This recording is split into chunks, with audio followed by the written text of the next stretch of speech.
요나서 1장 8절 말씀을 가지고 세상 사람들의 관심이라는 제목으로 말씀을 전하겠습니다. 여러분, 우리가 신앙생활을 하는 장은 교회 안이 아니라 세상 속입니다. 많은 사람들이 이것을 헷갈리기 때문에요. 이게 세상에서는 세상 사람처럼 살다가 교회에 와서만 성도처럼 살려고 하니까요. 여기에서 큰 문제가 발생하는 것입니다. 그런데 여기서는요. 세상에서 하나님의 백성처럼 살아가도록 만드는 준비를 하는 자리고요. 실제로 우리가 하나님의 백성으로 살아가는 자리는 바로 세상 사람과 함께 있는 그 자리입니다.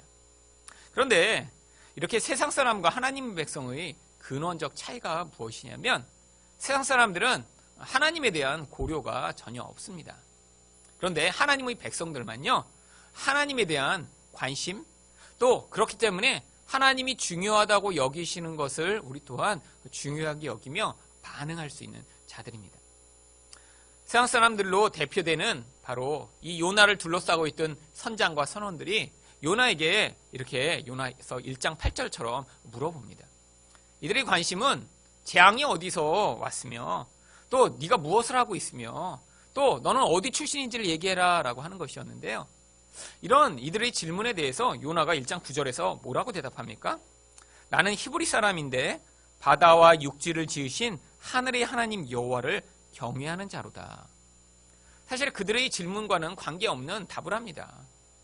물론 출신이 어딘지는 밝히긴 했지만 그들은 그가 하늘과 바다를 지으신 하나님을 경외하는지 아는지에 대해 관심이 없어요. 그런데 요나의 삶은요. 그 하나님을 빼놓고는 설명이 불가능한 것입니다. 물론 이 대답을 한 다음에 그 다음에 어떤 사건이 있었는지를 이야기하지만 요나의 삶이 지금 이런 상황에 처한 그 모든 일은요. 사실 그가 하나님과 관계 맺은 자이기 때문이고요. 그래서 하나님을 빼놓고는 도대체 그 다음 설명이 불가능하기 때문에 하나님 이야기로 이 요나의 답이 시작하는 것입니다. 그런데 세상 사람들은 그렇지 않아요. 우리 삶은 모든 문제가 하나님과 관련된 것입니다. 여러분, 세상 사람처럼 우리가 살면요. 하나님과의 관련성을 잘라놓고 우리 삶을 바라보게 돼요. 근데 그때는 문제가 발생합니다. 왜죠? 하나님과 관계에 맺지 않고는요. 우리 삶을 해결할 수 없는 부분들이 너무 많기 때문입니다. 그래서 하나님의 백성이라면 세상 사람처럼 어떤 문제가 발생하고 어려움이 있을 때 거기서 하나님 없이 생각하다가도요. 근데 하나님 백성은요. 거기서 하나님과의 관련성을 찾게 되어 있죠. 그렇다면 이렇게 하나님 없는 세상 사람들은 도대체 무슨 관심을 가지고 세상을 살아가는 것일까요? 첫 번째로요. 세상 사람들의 관심은요. 두려움을 피할 방법에 대해서만 관심을 가지고 있습니다. 여러분, 지금 이 선원들이 어떤 상황이었죠? 배가 거의 깨지게 된 그런 상황이었어요. 이제 그들의 생명과 그들이 가진 모든 것을 다 잃어버릴 그런 두려운 상황입니다. 그런데 요나를 한번 불러다 놓고요. 제비가 요나에게 뺏기고 나니까 요나에게 무슨 질문을 하죠? 지금 죽게 생겼으니까요. 거기에서 지금 첫 번째로 하는 질문이 바로 이 재앙이 누구 때문에 우리에게 임하였는가 말하라. 재앙에 대한 원인을 알고 싶어 해요. 사람들이 왜 이 재앙에 대한 원인을 알고 싶어 하죠? 그 문제가 되는 그 문제의 근원을 찾아내서요. 그것을 해결해야 앞으로 자신들에게 닥칠 이 무서운 죽음의 상황, 모든 것을 잃어버릴 이 두려움에서 피할 수 있다고 생각했기 때문입니다. 여러분, 사람들이 세상에서 살아가는데 관심을 기울이는 것은요. 바로 이 두려움을 피할 그런 일들에 대한 관심입니다. 여러분, 근데 이 두려움은요. 항상 모와 동전의 양면처럼 동시에 존재하는 것이라고 말씀을 드렸냐면 인간의 욕망과 동시에 존재하는 것입니다. 왜 이렇게 선원들이 죽을 것을 두려워했죠? 살고 싶으니까요. 더 오래 살고 싶고요. 그리고 그 생명에 대한 열망이 있는 만큼 그 죽음에 대한 두려움이 커지는 것이죠. 선원 가운데 이제는 살기도 싫다. 내가 그냥 빨리 죽었으면 좋겠다. 이런 사람이라면요. 이 재앙이 도대체 어디서 왔는지 말해라 라고 하는 이런 질문을 안 했을 거예요. 왜죠? 살기 싫으니까요. 죽음에 대한 두려움도 없는 거예요. 근데 너무 살고 싶었기 때문에 그래서 두려움이 컸기 때문에 그 재앙의 원인을 찾아서 해결하고 싶었던 것입니다. 여러분, 이렇게 세상 사람들은요. 모든 삶의 관심이 어떻게 하면 내가 원하는 이 욕망을 더 많이 충족할 수 있을까? 어떻게 하면 내가 두려워하는 이런 미래적인 결과를 피할 수 있을까에 모든 관심이 기울여 있습니다. 여러분, 사람들이 세상에서 가장 많이 관심을 기울이는 것들이 무엇이죠? 어떻게 하면 더 많은 돈을 벌 수 있을까? 또 다른 말로는요, 어떻게 하면 이 돈으로부터 말미암은 두려움으로부터 벗어날 수 있을까? 사실 돈에 그렇게 관심을 기울이는 이유가 그것에 대한 욕망과 두려움 때문입니다. 여러분, 나이가 들면 사람들이 많이 이야기하는 게 뭐예요? 건강 이야기를 많이 합니다. 그래서 교회도요, 권사님들이 주로 모이신 곳에서는요, 뭐 먹으면 좋다더라, 이런 얘기가 주로 거의 되고 있는 얘기예요. 그리고 또 어디 아프대더라, 어디 아프면 또 거기에 대한 답을 다 가지고 계십니다. 아이고, 거기 아프면 그거 먹어야지, 거기 아프면 거기 병원에 가야지. 왜죠? 사람들이 거기에 대해 많은 관심을 기울이는 이유가요, 이 건강에 대한 관심이 크기 때문이죠. 아픈 것에 대한 두려움이 크기 때문이죠. 여러분, 그런데요, 이렇게 욕망과 두려움으로 세상을 살아가면요, 끊임없이 우리 안에서 내적으로 어떤 감정이 튀어 올라오게 되어 있습니다. 영적 근원은요, 욕망과 두려움에 근거한 거예요. 내 안에서 이런 욕망과 두려움 때문에 어떤 상황에 계속 반응하기 때문에 그게 안에서 나타나는 감정은요, 불안함과 초조함입니다. 어떤 사람도요, 내 미래에 닥칠 것에 대해서 모든 두려움을 벗어날 수 있는 그런 사람은 없습니다. 아무리 돈이 많아도요, 아무리 건강해도요, 아무리 권력자라고 해도요, 5년 후, 10년 후, 20년 후를 내다보면서 거기에 대해서 나는 괜찮아, 나는 걱정이 없어, 이렇게 할 수 있는 사람은 아무도 없어요. 여러분, 사실 지금 한국에서 제일 큰 기업인 삼성, 이 삼성도요, 앞으로 5년, 10년 후에 어떻게 될지 아무도 모릅니다. 그러니까요, 지금 이 미래를 놓고 불안하고 초조한 거예요. 그러니까 무슨 일을 하고 있습니까? 막 주식을 상장해갖고 많은 돈을 쌓아놓고요, 또 멀쩡하던 회사를 딴 회사에 팔아버리고요, 미래의 두려움과 걱정 때문에요, 무슨 일인가를 지금 계속 하고 있는 거예요. 여러분, 이게 기업만 그런가요? 우리들도 그렇습니다. 여러분, 그런데 이런 불안과 초조의 근원은요, 영적인 문제예요. 여러분, 그래서 예수님이 마태복음 6장 30절 32절에서 뭐라고 하셨나요? 오늘 있다가 내일 아궁이에 던져지는 들풀도 하나님이 이렇게 입히시거늘 하물며 너희일까 보냐 믿음이 적은 자들아. 그러므로 염려하여 이르기를 무엇을 먹을까, 무엇을 마실까, 무엇을 입을까 하지 말라. 이는 다 이방인들이 구하는 것이라. 너희 하늘 아버지께서 이 모든 것이 너희에게 있어야 할 줄을 아시느니라. 이방인이 누구죠? 하나님과 관계없는 자들이에요. 하나님과 관계없는 자들의 삶의 그런 모든 관심이 어디에 있다는 거예요? 무엇을 먹을까? 무엇을 입을까? 결국 자기 생존 문제에 대한 욕망과 두려움에 모든 관심을 두고 산다는 거예요. 그게 바로 하나님 없는 사람들의 삶입니다. 그런데 하나님이요, 우리 또한 그런 걱정할 수밖에 없는 환경 가운데 두시면서 지금 돌아보시지 않는 것 같은 상황이 벌어지는 일들이 있어요. 왜죠? 사실은요, 우리 안에서 우리의 믿음 없음을 드러내시고자 하는 것입니다. 여러분, 믿음은요, 하늘로부터 주어지는 거예요. 내가 열심히 믿어서 되는 것이 아닙니다. 그런데 그 믿음이 어떻게 우리 안에 들어오냐면요, 내가 눈으로 보는 것으로 내 미래를 확신을 얻고 내 미래의 두려움을 벗어나고자 하는 이 인간적인 생각에서 벗어나게 되는 이 과정을 겪어야 그 다음에 하나님을 믿는 믿음이 우리 안에서 견고하게 차지하게 됩니다. 여러분, 그래서요, 하나님이요, 우리도 똑같은 이런 과정들을 지나가게 하시는 거예요.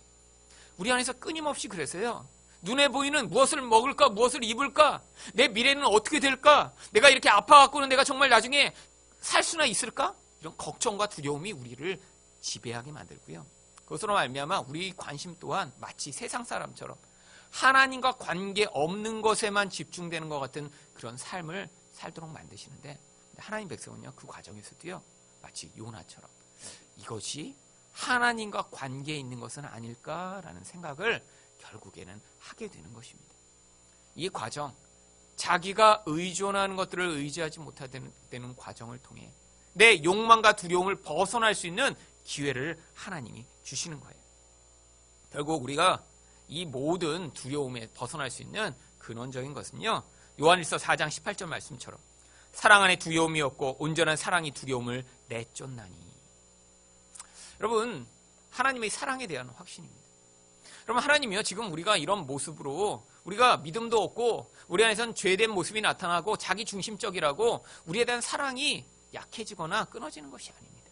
하나님의 사랑은요, 이미 우리가 죄인일 때, 하나님과 원수일 때 이미 다 증명을 해버리셨어요. 그래서요, 지금 우리 모습에 관계없이 하나님의 사랑이 우리를 계속 지배하고 그 사랑이 끊임없이 부어지고 있는 것입니다. 하나님이요, 근데 그 사랑으로 우리를 사랑하실 뿐 아니라 우리 지금의 삶의 환경 또한 다 알고 계시는 거예요. 그런데 하나님이 그 과정을 통해서요, 하나님을 믿는 믿음을 우리 안에 넣어주시기를 원하신 것입니다. 여러분, 우리 안에 그 믿음이 있는가 없는가가 그러니까 뭐로 증명되는 거예요? 결국 우리가 불안해하지 않는가, 초조해하지 않는가, 걱정하지 않는가로 자꾸 드러나는 거예요. 불안하고 초조해하셔도 괜찮아요. 그 상황을 통해 하나님, 저는 이렇게 믿음이 없는 자네요. 하나님을 믿고 하늘이 정말 들의 새와 정말 들의 풀도 다 먹이고 입히시는 하나님이시라는 걸 내가 믿으면 견고하게 두려워하지 않고 초조하지 않고 불안해하지 않아야 되는데, 하나님, 제가 이렇게 여전히 불안해하는 하나님을 신뢰하지 못하는 이방인과 똑같은 삶을 살고 있는 나의 모습을 불쌍히 여겨주세요라는 고백이 여러분의 심령 안에서 터져 나올 때 하나님이 그 과정을 통해 여러분 안에 그 하늘의 것을 받아들이는 믿음을 넣어주고 계신 거예요. 우리가 볼 때는 너무 길고요, 너무 지루한 것 같아요. 그만큼 우리 안에 있는 하나님에 대한 믿음이 얻어지는 과정이 긴 것입니다. 다른 말로 얘기하면요, 우리가 눈에 보는 것을요, 이방인들과 똑같이 믿고 신뢰하는 그런 자인 것이죠. 결국 우리 삶에 주어지는 이런 환경을 통해 하나님은요, 우리 안에 믿음을 주시는 과정으로 사용하시고요, 우리가 이 과정을 잘 이겨내기 위해서 복음 안에서 드러나는 하나님의 사랑을 믿고 견고하게 의지해야 하는 것입니다. 두 번째로요, 세상 사람들의 관심은 무엇인가요? 두 번째로 세상 사람들은요, 개인의 능력과 지위에만 관심을 가집니다. 여러분, 지금 배가 물에 빠져 죽어가고 있어요. 언제 죽을지 몰라요. 그런데 그 상황에서 이 선원들이 궁금한 게 뭐죠? 네 생업이 무엇이냐? 너 직업이 뭐야? 그럼 왜 이런 관심을 기울이는 거죠? 바로 그 사람의 직업이요, 그 사람의 능력과 지위를 보여주기 때문이에요. 여러분, 세상 사람들은요, 이런 눈에 보이는 지위와 능력을 왜 중요시 여기냐면, 그것이요, 결국 그들의 미래를 보장할 수 있는 힘이 되기 때문입니다. 그런데요, 사실 이 바다에 침몰하는 배에서 무슨 직업을 가졌는지가 무슨 소용이 있겠어요. 그런데도 세상 사람들은요, 거기에 대한 관심을 벗어버릴 수 없는 거예요. 여러분, 결국 사람들에 대한 그런 우리 관심이요, 결국 무엇이죠? 그 사람의 힘과 그 사람의 지위를 보고 그 사람을 평가하고 그것으로 그 사람과 관계를 맺는 도구로 사용하는 것이죠. 여러분, 목사들도 모여도요, 목사들이 뭐에 관심이 있는 줄 아세요? 저 사람이 얼마나 말씀을 정말 은혜롭게 전하나, 얼마나 정말 하나님의 깊은 다루심을 받은 그런 하나님의 사람인가, 이런 거에 목사들은 사실 별로 관심이 없더라고요. 그럼 목사들 만나면 꼭 관심 있는 두 가지가 있습니다. 뭔지 아세요? 첫 번째는요, 교인이 몇 명인가. 교회 이름만 들어갖고는 교인이 몇 명인지 모르잖아요. 그러니까 그걸 어떻게든 알아내고자 하는 거예요. 어떻게든. 그러니까 미안하니까, 사실 뭐 이런 거 뭐 물어봐도 괜찮겠지 하면서 꼭 물어봐요. 몇 명이냐고, 교인. 왜죠? 그게 그 사람의 지위와 능력을 상징하니까요. 그리고 또 한 가지 물어보는 게 뭔지 아세요? 얼마 월급 받냐고. 왜죠? 얼마 월급 받는 게 사람들이 그들의 지위와 능력에서 힘으로 삼고자 하는 그런 기준이니까요. 여러분, 사실 그걸 보면 참 똑같아요. 예수 믿는 사람도 그렇지 않나요? 사실 처음에 사람들을 만나면 우리 관심이요, 바로 그거에 있습니다. 어떤 직업을 가지고 있나. 그 직업에 따라 그 사람의 그런 지위를 생각하고요, 그들의 능력을 평가한 다음에 그것으로 그 사람과 관계를 맺고자 하는 거죠. 여러분, 근데 하나님이요, 그런 거 다 내려놓게 하세요. 그걸 내려놓지 않으면요, 다른 사람만 그렇게 평가하는 게 아니라요, 자기 자신도요, 그것으로 계속 자기를 평가하게 돼 있어요. 하나님은요, 우리가 얼마나 능력이 있는가, 얼마나 높은 자인가 전혀 관심이 없으세요. 하나님이 우리에게 속한 어떤 것으로 우리를 구원하시지 않기 때문입니다. 하나님은 예수 그리스도로만 우리를 구원해내세요. 내가 어떤 지위와 어떤 능력이 있든 얼마나 돈이 많든 하나님이 우리를 구원하시는데 그걸 전혀 고려하지 않으세요. 그런데 우리가 그것을 고려하는 순간에요, 우리 또한 다른 사람과의 관계가 깨어지기 때문입니다. 세상이 힘이라고 생각하고 지위라고 생각하는 그것으로 남도 평가하고요, 자기도 평가하니까요. 여러분, 그렇지 않으세요? 여러분이 자식이 남들에게 얘기해서 다 알아줄 만한 그런 지위와 능력이 있다면 여러분 자랑스러우시겠죠? 만약에 여러분이 뭐 남들한테 얘기할 때 무슨 사자 들어가는 지위에 있다거나 아니면 여러분 자식이 그런 지위에 있다면 남들한테 그것들을 얘기하고 또 남들도 얘기하면 세상에서는 다 대우해줘요. 아니 아들이 의사예요? 아들이 변호사세요? 아들이 뭐 장관이에요? 여러분 근데요 하나님의 백성은 그렇게 세상을 엉뚱한 것에 의존해 살지 못하도록요 하나님이요 우리 인생 가운데 내가 그런 자리에 있더라도 그게 아무것도 아닌 것임을 고백하도록 만드시는 거예요. 요나가 그 배에서 지금 죽기 일보 직전인데 무슨 직업을 가졌는지가 무슨 소용이 있겠어요. 여러분 저도요 한국에 들어와서요 1년 반 동안 사실 무직이었습니다. 무직. 근데 무직의 기간이 사실 1년 반이 아니라 미국에서도 사실 무직이었죠. 근데 미국에서는 그래도 유학생이었으니까 학생이니까 그래도 그냥 학생이라고 하는 신분으로 제가 저를 보호하고 있었습니다. 한국에 들어오니까요 이제 학생의 직업이 끝났어요. 이제 박사도 다 받고 이제 더 이상 학생으로서 저를 이제 지위를 보장받을 수 없는 그런 상황. 그러니까요 너무너무 힘들어지는 거예요. 그런데 그게 이렇게 폭로될 때가 가끔씩 있습니다. 저희 아이가 한국에 들어와서 이제 유치원에 갔거든요. 그런데 거기 부모 직업란을 기입하래요. 제 아내는 뭐 당연히 주부죠. 근데 제 직업을 기록해야 되는데 무직이잖아요. 그래서 그냥 썼어요. 처음에는 무직. 그런데 그렇게 직업란에 무직이라고 쓰고 나니까 너무 그게 이렇게 크게 와닿는 거예요. 그러고 다시 그렇게 지웠어요. 근데 마음이 너무너무 슬프더라고요. 이거 무직이라고 그렇게 되면 어떡하지? 근데 그래도 지금 무직이라고 쓰면 안 될 것 같아서 그래서 다시 고치고 거기다가 구직 중이라고 이렇게 바꿔서 적었습니다. 똑같은 얘기죠 뭐. 여러분 근데 그 시절에 제가 그 무직의 상태로 할 일이 없잖아요. 그래갖고요 공공도서관을 다니기 시작했습니다. 근데 갔더니요 저와 똑같은 그런 신분의 아저씨들이 많이 계시더군요. 늘 같은 시간에 서로 와서 이렇게 눈인사를 해요. 그럼 맨 처음에 오면 다 서로 하는 게 있어요. 뭐 할 일들이 없으니까 다 같이 신문대에 이렇게 먼저 가서 좋은 신문 먼저 차지하려고 쭉 아침에 달려갑니다. 그래갖고 신문을 하나씩 보고 아침에 아저씨들도 그렇고 저도 뭐 신문 봤죠 가서. 그래서 신문 보고 그 다음에 뭐 자기 할 일들 하는데 대부분 남들은 뭐 하시나 이렇게 보면 바둑이나 주식을 보고 계시더라고요. 그러다 이제 12시 땡 치면 다 같이 점심 그 식당에 가서 혼자 다 밥 먹는 거예요. 근데 점점 제 인생에 대한 그 정말 창피함. 아니 이렇게 여태까지 공부하고 왔는데 무직으로 이렇게 끝나다니. 부끄러움. 나중엔요 죽고 싶은 거예요. 그런데 그 과정이요 하나님 앞에서 처음에는 원망도 해봤다. 하나님 내가 도대체 이런 존재가 무슨 존재입니까?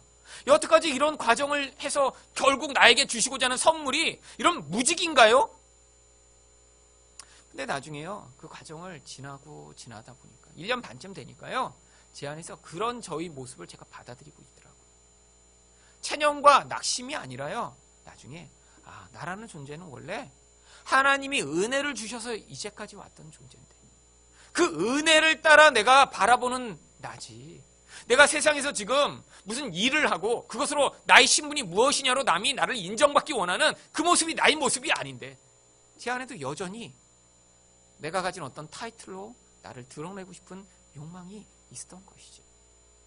여러분 그 과정을 지나서요 제가 이 개척을 할 때 하나님이 저한테 개척하라고 사실 말씀하신 게 아니라 하나님 이제 하나님이 어떤 사인을 주시고 해서 제가 기도하는데 개척해야겠다라고 확신을 얻은 게 하나님이요 제게 네가 어떤 모습이어도 내가 너를 사랑한다라는 사랑에 대한 확신을 하나님이 제게 주셔서 그럼 개척해도 되겠다. 내가 실패하던 내가 성공하던 내가 큰 목회를 하던 아니 몇 명을 데리고 목회를 하던 하나님이 나를 사랑하시는구나. 내가 나중에 유명한 사람이 되지 않아도 내가 성공했다는 그런 목회자라는 소리를 듣지 못해도 하나님이 나를 사랑하시는구나. 내가 그 사랑의 근거에 내 인생을 앞으로 살아가야지. 여러분 그 확신을 가지고 개척을 시작했습니다. 여러분 그래서 저는 지금 개척교회 하는 게 전혀 안 부끄러워요. 어떤 사람은요 부끄러워하는 사람도 있어요. 저는 저희 교인이 지금 10명이 있던 100명이 있던 상관이 없습니다. 나중에요 1000명이 돼도요 상관이 없어요. 아니 그냥 지금의 인원으로 계속 가도요 관계없어요.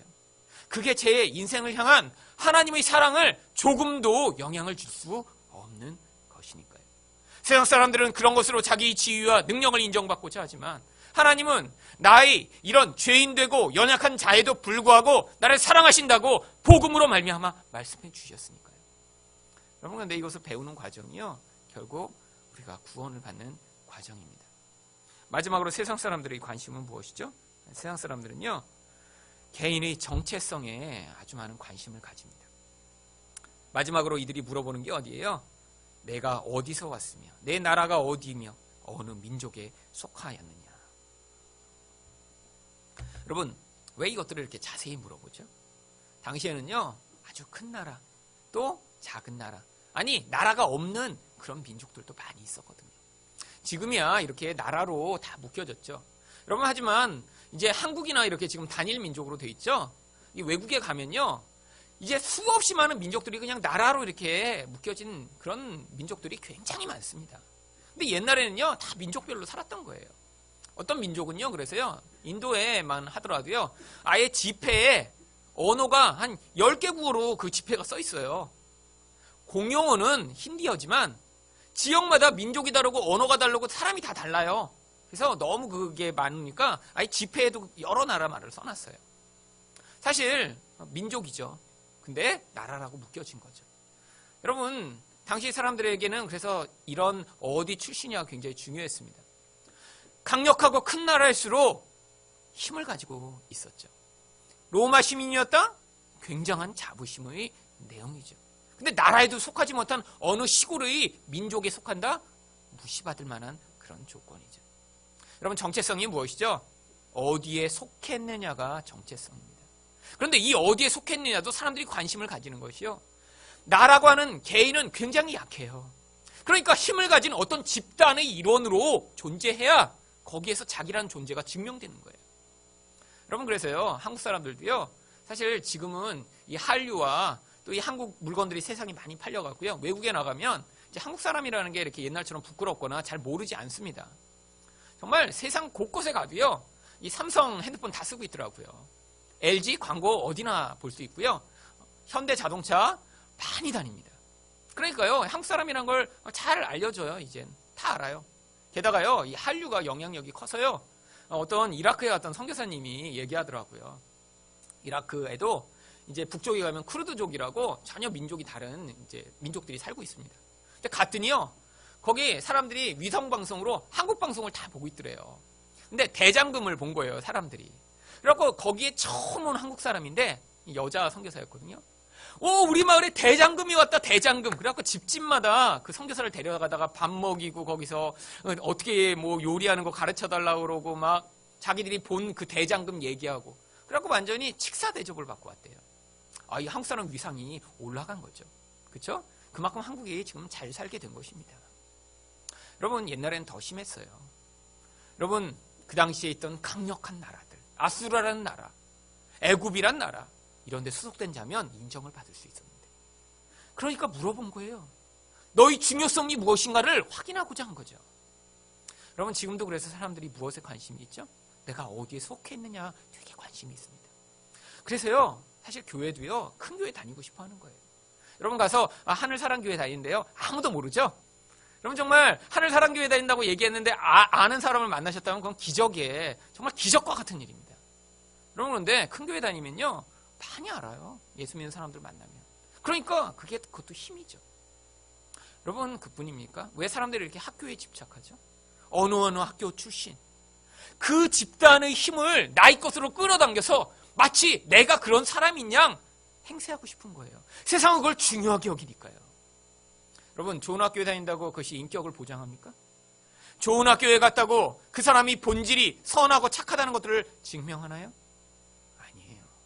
근데도요, 사람들이요, 학교에 따라 사람을 판단합니다. 여러분, 이게 세상의 상황이에요. 그런데 성경은 우리를 무엇이라고 부르죠? 우리를 그리스도인이라고 부릅니다. 여러분, 성경은요, 우리를요, 어느 학교 출신, 어느 민족 출신이라고 부르지 않아요. 예수 그리스도에 속한 자라고만 우리를 평가하고요, 하나님은 그것으로만 우리가 세상에서도 힘을 삼는 자가 되기를 원하시는 거예요. 내가 어느 학교에 다녔든지, 내 자녀가 어느 학교에 다녔든지, 어느 직장에 소속되어 있는지, 어떤 큰 교회를 다니는지 하나님 관심이 없으세요. 정말 예수 그리스도로 온전히 힘을 삼고 살아가는 자인가만 하나님이 관심을 기울이세요. 우리는 그렇지 못한 경우가 많이 있습니다. 그래서 우리 자신이 세상이 얘기하는 그런 강력한 힘을 가진 집단에 소속되지 못하면요, 부끄러워하고 창피한 경우가 많이 있죠. 여러분 자녀에 대해서 어느 학교 가셨어요? 그런데 여러분 부끄러우세요?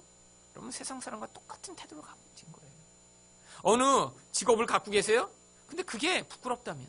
아니에요. 여러분 직업엔 귀천이 없는 거예요. 그의 능력과 그의 자질대로 하나님이 보내셔서 세상의 각 영역으로 하나님 다 파송하신 거예요.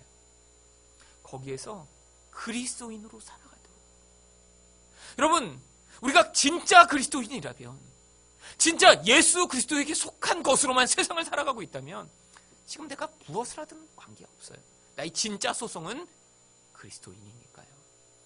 여러분 세상에서의 우리 삶은 마치 연극 무대를 연극을 하는 연극 배우와 같은 것입니다. 여러분 연극 배우가 어떤 때는 거기에서 선생님 역할을 할 때도 있고요, 어떤 때는 청소부 역할을 할 때도 있고요. 아니요, 이런 아이들의 연극에서는요 나무 1, 2, 3 역할을 할 때도 있죠. 여러분 우리에게 역할이 주어진 것입니다. 하나님이요, 어떤 사람은 여자로, 어떤 사람은 남자로, 어떤 사람은 똑똑한 사람으로, 어떤 사람은 잘 이해하지 못하는 그런 수준의 사람으로, 어떤 사람은 부자로, 어떤 사람은 가난하게, 하나님이 어떤 역할들을 주셨어요. 그런데 그 역할 가운데 우리가 그리스도인으로 사는가를 하나님이 자꾸 테스트하시는 거예요. 여러분 정말 내가 예수님을 닮은 사람인 것에 관심이 있으시다면 지금 우리 안에 있는 많은 문제들이 해결됩니다. 그런데 여전히 우리 안에서도 예수님 말고 다른 것에 대한 의존과 사랑이 많기 때문에 자꾸 예수님이 나를 사랑하셨다고 얘기하는데, 우리가 그리스도인이라고 성경이 이야기하고 있는데도 그렇지 못한 경우가 많이 있는 것입니다. 여러분 세상 사람들의 관심은 하나님의 백성의 관심과는 차이가 많이 있습니다. 그런데 우리 관심 또한 세상의 관심과 혹시 유사하지는 않은가요? 여러분 안에서 정말 하나님이 관심을 가지신 그 관심에 여러분의 관심의 초점을 맞추신다면 지금 하나님이 여러분의 구원을 완성해 나가는 이 구원이 여러분의 삶을 통해 조금 더 빨리 또 더 성숙하게 완성이 될 것입니다.